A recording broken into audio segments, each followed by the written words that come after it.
Hey there, you're watching CITAM Church Online. It's my delight to connect with you. My name is George Murichu, and it's always a joy. It's always something that adds value to be able to touch base this way.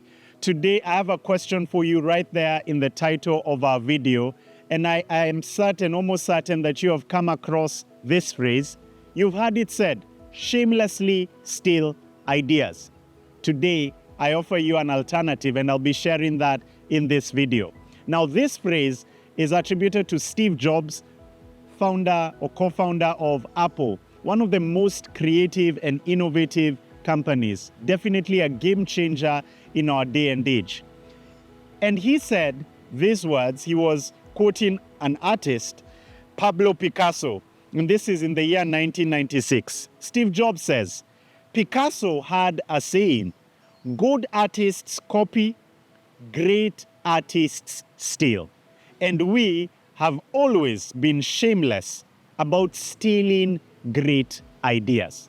Now, I wonder, have you ever been in that space? Have you ever stolen an idea? Have you ever taken that which belongs to someone else and you've made it your own? Or have you been on the receiving end of that? Now, believe it or not, there are actually merits and demerits. There's two sides to the coin. So let's start off with perhaps one merit. One of the things that's good about shamelessly stealing ideas or having your ideas shamelessly stolen from you is what the Englishman talked about. He said that the sincerest form of flattery is imitation. Imitation is the sincerest form of flattery. For you to know that you're doing something that is adding value, making a contribution, something that is of benefit to others, one of the ways that you can tell is when that product or that idea or that method is taken by others and they begin to try and do the same and copy the same. So that's one of the merits. They are paying you a high compliment when that happens. So I want to encourage those of you who have been on the receiving end, where your ideas, your contributions, your products, your hard work, something that you've put in has been taken, and perhaps even without reference to you, without an acknowledgement to you. But here's the downside to shamelessly stealing ideas. The downside has to be in the legal space. We see copyright infringement. We have heard about intellectual property theft. And in the world of academia, we have heard about plagiarism. And that's the downside to it. What it does is that it discredits or it fails to acknowledge the hard work, the blood, sweat, and tears of the people who originated the idea.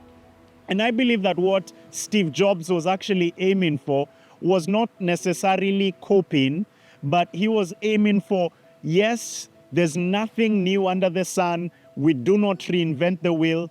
But when we do reference or we do borrow from others, what we should do is we should make it our own. We should internalize it and make it our own. And here's where I want to just point you to a biblical reference and say that instead of shamelessly stealing ideas, here's something better.